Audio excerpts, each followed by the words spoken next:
I'm going to read a brief statement explaining what our investigation has found, and then we will take a few questions. On 4/1/19 at approximately 6:17 p.m., a call was made to Cabot County 911 from a female inside the Huntington Mall. The female stated to 911 dispatchers that while she was in a department store, a male suspect of Middle Eastern descent attempted to grab her 5-year-old daughter by the hair and abduct her from the store. The female stated she pulled out a firearm and the male suspect fled the scene. The female stated that she then reported the incident to mall security. Mall security and officers from the Barboursville Police Department observed the male suspect as described by the female witness, walking near the food court and detained him. A statement was taken from the female and her child indicating that the male suspect attempted to abduct the child based on the statement of the female witness and the child victim. The male suspect was placed under arrest. The female witness came to the Barboursville Police Department and provided a detailed account of the incident, verifying her previous verbal statement. On Monday morning, on the 2nd of April, detectives continued their investigation by returning to the mall area and the store where the alleged incident happened. Video evidence, along with other investigative procedures, revealed some inconsistency with the female witness's original statement. No witnesses to the alleged crime could be found. On 4/2/19 at approximately 1 p.m., the female witness was asked to return to the Barboursville Police Department and give another detailed statement. During the interview with the female witness, detectives discovered more inconsistency to the original statement. The female witness, the mother of the child, eventually told detectives that she might have misjudged the suspect's actions, overreacted to an uninvited touching of her daughter, and misinterpreted the intentions of the male suspect. Female witness also stated that the more she thought about it, the more she realized that she might have been a cultural misunderstanding, that the suspect might have just been patting her daughter on the head and smiling. That is the statement that we have, and we will take a few brief questions. Is the suspect still going to be facing charges?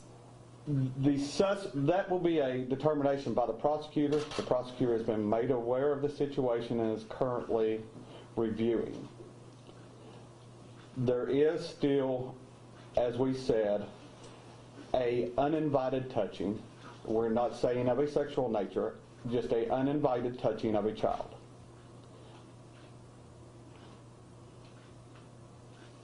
Regarding the female witness, will she get charged or anything? That is another issue that we will be discussing in the future with the prosecutor, and that is a decision by the prosecutor. Sorry, I wasn't sure if you asked or not. Is the mother going to be charged for filing a false statement? That will be discussed with the prosecutor. That's what we just asked. That's something that we want to rectify the situation at hand now, and we will discuss that with the prosecutor in the future. And remember, even though that there was an overreaction by the mother, it was not completely baseless. There was a touching of the child, uninvited. Was there a crime? The uninvited touching comes to the level of battery, a simple battery of somebody. Are you permitted to have guns in the mall even if you have a permit? That is a policy of the mall. You can request and ask them. There is some doors that indicate that no guns, and there's other entrances into the mall area that does not. That man, is he going to be released, or has he been released? The prosecutor is working on either releasing or amending the charges as we speak. Are we sure that the gun was out and seen? We are not positive how the gun was actually used or if used. Do people that are attempting to abduct children typically go and sit in a food court of a mall? I can't speak on typically of the abduction.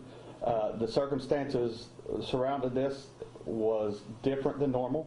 We did our due diligence, followed where the leads left us in a search for the truth, and I believe we came to it. What is your message now, as far as, because this is something that clearly got a lot of attention, this is a mall where families visit frequently. What is your message to those who go to the mall who saw this and were very concerned that something like this could happen again? I believe that our mall is one of the safest malls. We have trouble like any other areas, but most of it is minor in nature. A lot of times, a lot of this is fueled by social media accounts that are baseless, and everybody commenting on that. But statistically, if you look, and we investigate the cases every day and respond, our mall is very safe. Speaking of statistics, how often do you investigate kidnappings? We rarely have reports of what is even believed. And I've been here for approximately 30 years, and an actual kidnapping of a child in that nature we have not had. Does that surveillance video show him patting the kid's head? It does not show the actual encounter. It shows peripheral evidence in the area of the encounter. Moving forward, where does this investigation go for you all? We will continue to look into all aspects, but at this point, most of this investigation is now in the hands of the prosecutor.